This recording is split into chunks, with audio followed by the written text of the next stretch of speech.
ओम नमः शिवाय। मैं हूं ज्योतिष पंडित दीपक दुबे और आज मैं उपस्थित हूं मिथुन राशि वालों का राशिफल लेकर 2016 के लिए। कैसा रहेगा 2016 आपके लिए, किन बातों का रखना है आपको ध्यान, किन चीजों में बरतनी चाहिए आपको सावधानी, क्या है इस वर्ष के नकारात्मक पक्ष आपके लिए, क्या करें उपचार कि यह वर्ष बेहतर बन सके, कौन से ग्रह इस वर्ष अनुकूल रहेंगे और कौन से ग्रह प्रतिकूल रहेंगे, क्या है स्थिति शनि की 7.5 या ढैया की, इन सभी विषयों पर मैं विस्तार से चर्चा करने वाला हूं। मिथुन राशि बुध की राशि है। आपके राशि वालों के लिए जो राशिफल मैं यह करने जा रहा हूं यह लग्न पर आधारित है। आपके लग्न पर अर्थात मिथुन लग्न में जिनका जन्म हुआ है उनके लिए यह भविष्यफल मैं बताने जा रहा हूं। कभी भी राशिफल जो हम लोग सामान्य स्थिति में बताते हैं यह बिल्कुल ही जनरलाइज्ड होती है, बिल्कुल ही सामान्य होती है। कभी भी कोई बड़ा निर्णय यदि आपको लेना हो तो इसको ही आधार ना माने बल्कि अपनी कुंडली का विश्लेषण करा ले, क्योंकि वर्तमान में ग्रहों का गोचर, दशा, अंतर्दशा इसका बहुत अधिक प्रभाव पड़ता है। साथ ही जन्म के समय आपकी कुंडली में ग्रहों की क्या स्थिति है इसका भी बहुत अधिक प्रभाव पड़ता है। तो इस राशिफल को अंतिम ना मानकर चलें। अब बात करते हैं आपके राशिफल। वर्ष के राशिफल को जानने के लिए ग्रहों की स्थिति को जानना आवश्यक होता है कि इस वर्ष ग्रह आपके कैसे रहने वाले हैं।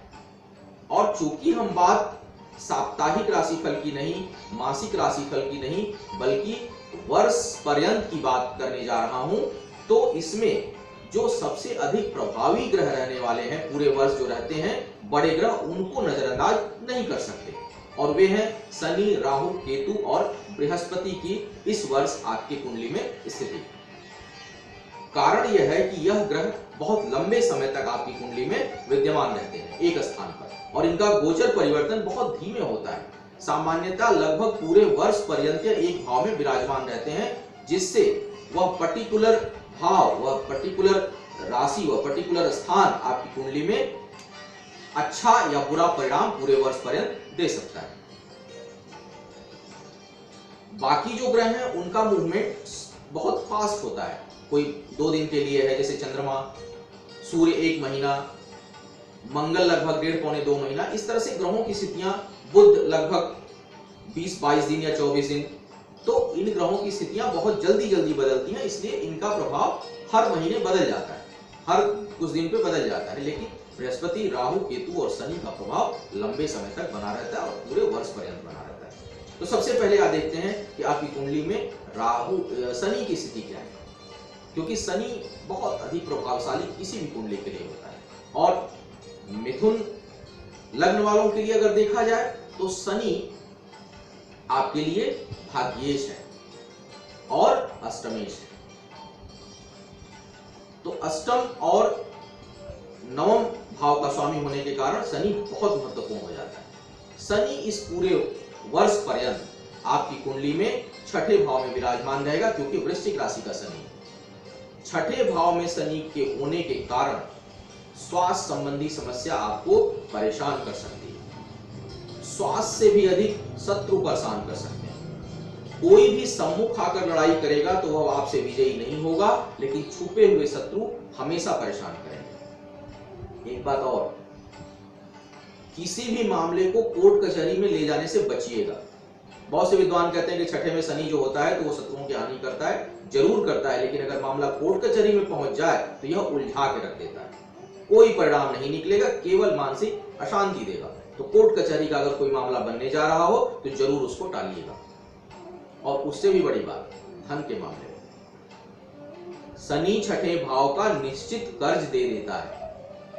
तो इस वर्ष आपको कर्ज लेने की संभावना बनेगी, लेकिन मैं कहूंगा कि किसी माने अंतिम अस्त्र कर्ज होना चाहिए आपके लिए इस वर्ष।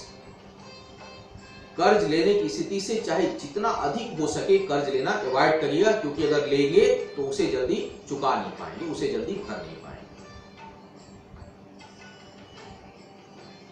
तो कुल मिलाकर शनि की स्थिति आपके लिए अच्छा नहीं है, भाग्यभंग योग बनाएगा।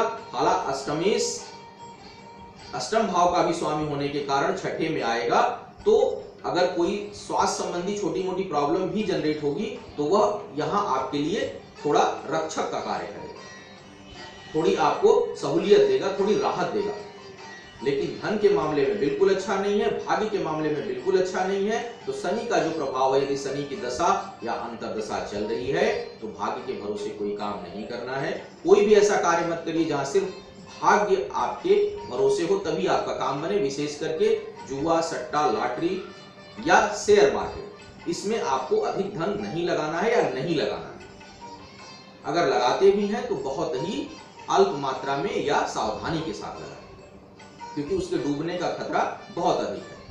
और कर्ज, जैसा मैंने कहा, बिल्कुल मत कीजिए। तो ये तो रही शनि की स्थिति। अनावश्यक भ्रमण भी करा सकता है और यात्राएं बहुत फलदायी नहीं होने वाली है आपके लिए। तो यात्रा जब तक बहुत आवश्यक ना हो टालिए। अब आगे बढ़ते हैं और बात करते हैं राहु। राहु जनवरी के मध्य में ही अपना स्थान परिवर्तित कर रहा है और पूरे वर्ष पर्यंत उसी स्थान पर रहेगा। कहां आ रहा है यह? अभी तक यह कन्या में था, लेकिन जैसे ही मध्य जनवरी आएगी, 16-17 जनवरी को, यह कन्या से सिंह राशि में आ रहा है। सिंह राशि आपकी पराक्रम स्थान है। पराक्रम भाव में राहु का आना अत्यंत फलदायी है, अर्थात आपका पौरुष बढ़ता है, आपके कार्य करने की क्षमता बढ़ती है, आपकी युक्ति बल बढ़ती है। और सिंह राशि में बृहस्पति भी विराजमान है, तो इसका परिणाम क्या होगा? बृहस्पति और राहु की एक साथ युति गुरु चांडाल दोष बनाती है, अर्थात आपका पराक्रम नकारात्मक दिशा में जा सकता है। यहां आपको अपने ऊपर नियंत्रण रखना पड़ेगा। आप किसी को हानि पहुंचा सकते हैं। सप्रेसिंग, दूसरों को दबाने कुचलने की प्रवृत्ति आपके अंदर उत्पन्न हो सकती है। गलत तरीके से लाभ अर्जित करने की प्रवृत्ति बन सकती है, क्योंकि देखिए, मेरा उद्देश्य केवल आपको राशि फल बताकर आपकी खूब लंबी चौड़ी तारीफ नहीं करना। मेरा उद्देश्य होता है कि मैं उन जगहों से आपको सतर्क करूं जहां से आपको भविष्य में परेशानी पैदा हो सकती है। और यह परेशानी बृहस्पति और राहु की स्थिति एक साथ कुंडली में आपके लिए बनाएगा, जहां आपकी सोच, आपका पराक्रम, आपका पुरुषार्थ, आपका प्रभाव, आपका धन गलत दिशा में उपयोग हो सकता है। आप गलत कार्यों में उसको लगा सकते हैं और उसका परिणाम निश्चय ही, कभी भी गलत कर्मों का परिणाम अच्छा नहीं होता, यह सभी को मानना चाहिए। क्षणिक सुख, क्षणिक लाभ आपको मिल सकता है, लेकिन इसका अंतिम परिणाम अच्छा नहीं होगा। तो भाई बहनों से विवाद करा सकता है और आपकी सोच को नकारात्मक दिशा में ले जा सकता है। कोशिश करिएगा राहु हावी होने ना पाए। कैसे कंट्रोल करेंगे, उपचार के सेक्शन में बताऊंगा। अब बात करते हैं केतु की। केतु आपके भाग्य स्थान पे शनि के स्थान पर बैठा हुआ है। मिथुन राशि में, बुध की राशि में केतु शत्रुवत व्यवहार करता है। राहु तो मित्रवत व्यवहार करता है, लेकिन केतु शत्रुवत व्यवहार करता है। और भाग्य स्थान पर केतु का आना फ्लक्चुएशन देगा, उतार चढ़ाव देगा भाग्य के मामले में। साथ ही भाग्य भंग योग बना हुआ है शनि के कारण। तो कुल मिलाकर केतु भी बहुत प्रभावशाली नहीं है। केतु की स्थिति, बृहस्पति की शत्रु दृष्टि, राहु का पराक्रम में जाकर गलत दिशा में आपको मोड़ने की प्रवृत्ति और भाग्य का भंग होना, यह सारी स्थितियां क्या बताता है? एक बात, भाग्य के भरोसे कोई कार्य ना करें। अपने पुरुषार्थ पर भरोसा करिए, अपने कर्म पर भरोसा करिए, सच्चे मार्ग पर चलने का प्रयास करिए।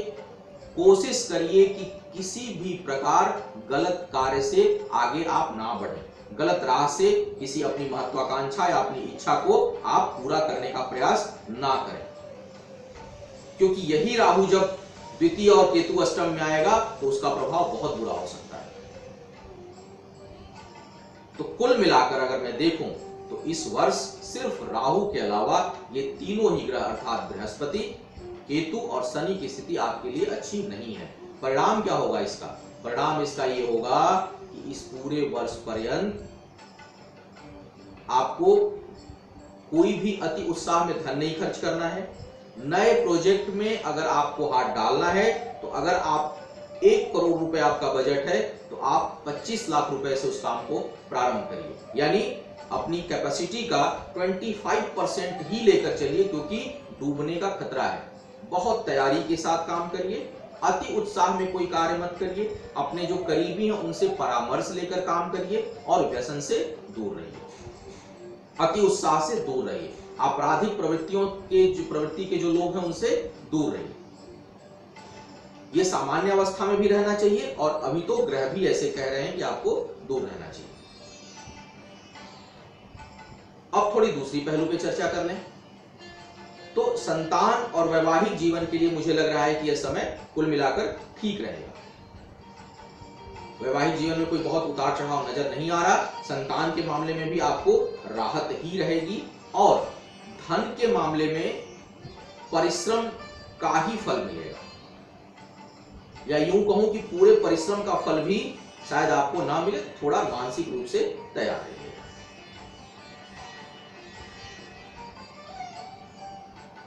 सकारात्मक पक्ष जो इस वर्ष आपके साथ रहने वाला है वह है आपका पराक्रम। बहुत ही पराक्रम का भाव रहेगा। कार्य क्षमता और परिश्रम करने की क्षमता इस समय आपके अंदर बहुत अधिक रहेगी। नकारात्मक पक्ष जो है वह आपकी नकारात्मक सोच हो सकती है। कैसे करें ठीक इसको, क्या करें इसका उपचार? राहु के नकारात्मक प्रभाव को ठीक करने का सबसे अच्छा उपचार जो मैं मानता हूं वह पूजा पाठ से अधिक योग और ध्यान है। योग और ध्यान का सहारा लीजिए जिससे आपको आपकी सोच सही दिशा में रह सके। गरिष्ठ चीजों का त्याग करें, काले नीले हरे वस्तुओं का त्याग करें। वैसे मिथुन राशि वालों के लिए यह बेहतर होता है, लेकिन अभी यह आपके निगेटिव एनर्जी को इन्फ्लुएंस कर देगा, इनहेंस कर देगा, बढ़ा देगा। तो इससे आपको बचना है। और छठे शनि है, कर्ज की स्थिति पहले से बनी हो तो दशरथ की शनि स्तोत्र का पाठ करिए। कुंडली में मंगल की स्थिति अगर खराब हो, कर्ज का बोझ बहुत अधिक हो तो ऋण मोचक मंगल स्तोत्र का पाठ करिए।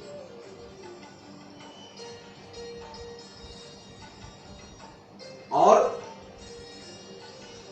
केतु आपके भाग्य स्थान पर है। यदि केतु की दशा चल रही है तो केतु की शांति के लिए भगवान गणेश की आराधना बहुत लाभकारी होती है। तो आप रोज प्रातः उठें और ओम गं गणपतये नमः इस मंत्र का या ओम गणेशाय नमः सामान्य जप किया करें। भगवान गणेश को का ध्यान करें, रोज उन्हें जल अर्पित कर दें। अगर दुर्वा दूब जिसको बोलते हैं घास वह मिल जाए तो वह उन्हें अर्पित कर दें। इससे आपको बहुत लाभ मिलेगा। लेकिन सबसे अच्छा मुझे लग रहा है कि जो उपचार आपको आवश्यक होगा इस वर्ष पर्यंत वह है राहु के लिए ध्यान योग का सहारा लेना। पानी अधिक मात्रा में पीजिए, गरिष्ठ चीजों का त्याग करिए और प्राणायाम करिए। इससे आपका मन संतुलित रहेगा, शांत रहेगा और आप आवेग में आकर कोई निर्णय नहीं लेंगे। निर्णय आवेग या आवेश में आकर नहीं लेंगे तो आपको हानि नहीं पहुंचेगी। शनि के ढैया और साढ़े साती की अगर बात करूं तो यह दोनों ही आपके लिए इस वर्ष नहीं है। ना तो शनि की ढैया है, ना तो शनि की साढ़े साती।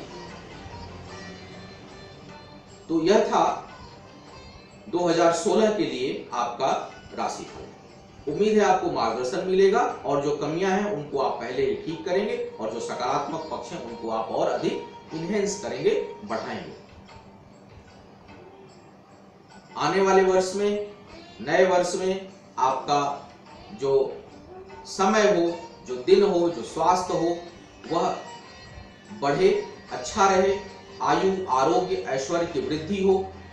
इन्हीं शुभकामनाओं के साथ आपसे विदा लेना चाहूंगा। यदि आप मेरा कार्यक्रम नियमित देखना चाहते हैं, मेरे लेख पढ़ना चाहते हैं, मुझसे परामर्श लेना चाहते हैं तो मेरी जो पर्सनल वेबसाइट है www.astrotips.in इसको आप सब्सक्राइब करें, इसको विजिट करें। मेरा YouTube पर जो चैनल है उसे भी आप देख सकते हैं नियमित रूप से।